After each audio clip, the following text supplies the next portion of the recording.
ही घटना ही अतिशय दुर्दैवी घटना आहे। निष्पाप लोकांचा बळी त्या ठिकाणी मुंबईमध्ये गेलेला आहे आणि अशी दुर्घटना कुठेही घडू नये याची काळजी घेण्यासाठी प्रत्येक महापालिकेने जे अनधिकृत होर्डिंग्स आहेत त्या अनधिकृत होर्डिंगवर तातडीने कारवाई झाली पाहिजे। कल्याण डोंबिवली महापालिकेमध्ये इतक्या मोठमोठ्या होर्डिंग दिसतात। या शहराचं विद्रुपीकरण झालेलं आहे। मी माननीय आयुक्त महोदयांना विनंती करेन की आपण IAS अधिकारी आल्यानंतर आम्ही सर्व कल्याण डोंबिवलीकर खुश झालो होतो की या कल्याण शहराचा कायापालट होईल आणि या कल्याण शहराचा कायापालट करण्यासाठी आपण सक्षम अधिकारी म्हणून या ठिकाणी कार्यरत आहात। परंतु जे आपले खालचे अधिकारी आहेत ते पूर्णपणे AC कॅबिनमध्ये बसून कामकाज करतायत, रस्त्यावर कोणी उतरत नाही आहे।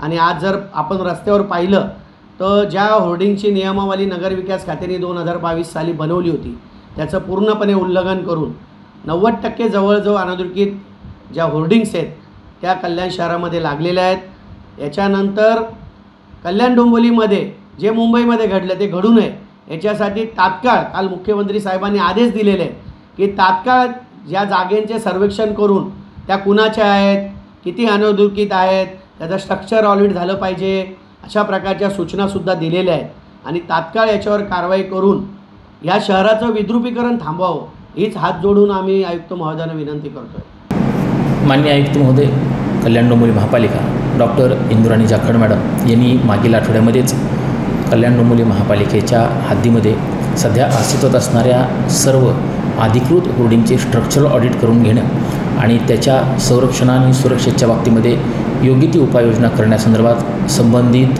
होर्डिंग धारकांना सूचित करण्याविषयी कळवलेलं आहे। त्याप्रमाणे महापालिकेकडून कारवाई केली गेली आहे।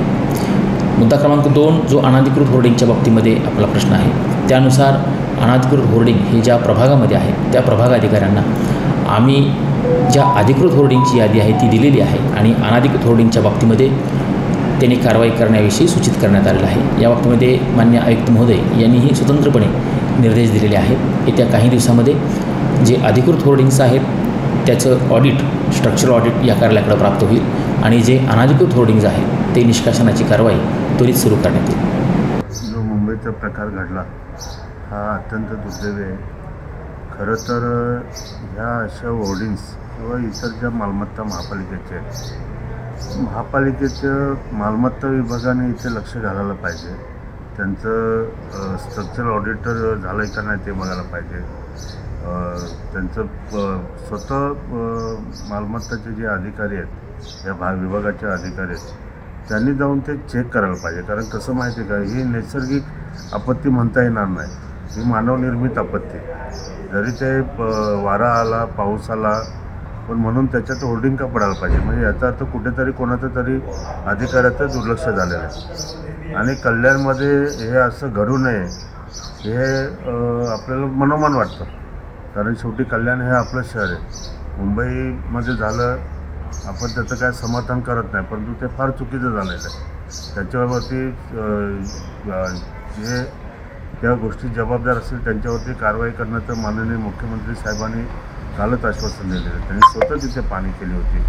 जेव्हा ते काम चालू होतं तेव्हा त्यांनी स्वतः तिथे गेले होते। तर हे ज्या अशा होर्डिंग्स आहेत त्या अनधिकृत आहेत का अधिकृत आहेत हे सर्व तपासणं किंवा त्याच्यावरती कारवाई असेल, स्ट्रक्चर ऑडिट असेल, हे सर्व महापालिकेचं काम आहे। आता IAS ऑफिसर असताना महापालिकेचं अधिकाऱ्यांचं जे काम चालू आहे त्याच्यावरती त्यांचं वचक पाहिजे असं आम्ही सांगतो। तर आपल्याला ते दुर्लक्ष करतात का तर राजकीय पुढारी सांगतात म्हणून, परंतु असं झालं नाही पाहिजे। आम्ही सत्तेत असताना असा प्रकार घडलेला आम्ही अजिबात खपवून घेणार नाही। मग ते अधिकारी कोणीही असू दे, त्यांचं काम आहे फील्डवर जाऊन ते चेक करणं आणि ह्या होर्डिंग्स एवढ्या मोठ्या देताना त्याचे काहीतरी निकष तयार केले पाहिजेत, नियमावली तयार केली पाहिजे। अशा पद्धतीने काम झालं पाहिजे। अन्यथा हा जर प्रकार झाला तर त्या अधिकाऱ्यांना आम्ही कधीही माफ करणार नाही एवढं त्यांनी लक्षात ठेवावं। आणि महापालिकेच्या आयुक्तांना एक विनंती की याचं पूर्णपणे स्ट्रक्चरल ऑडिट तयार करावं, जे अधिकृत आहेत अनधिकृत आहेत ते तपासावं आणि कुठल्याही प्रकारचे गलथानपणा होणार नाही याचं पूर्ण लक्ष हे आयुक्तांनी त्याच्यामध्ये घालून कल्याण डोंबिवलीला अशी घटना घडू नये याची काळजी घ्यावी ही आयुक्तांना विनंती करतो. आणि जनतेने सुद्धा काळजी घ्यायची आहे की अशी काही गोष्ट असल्यास आपण त्वरित आम्हाला किंवा महापालिकेच्या संबंधित महापालिकेच्या अधिकाऱ्यांना कळवावे ही त्यांना विनंती करतो. कोणार्क, अपना शहर अपनी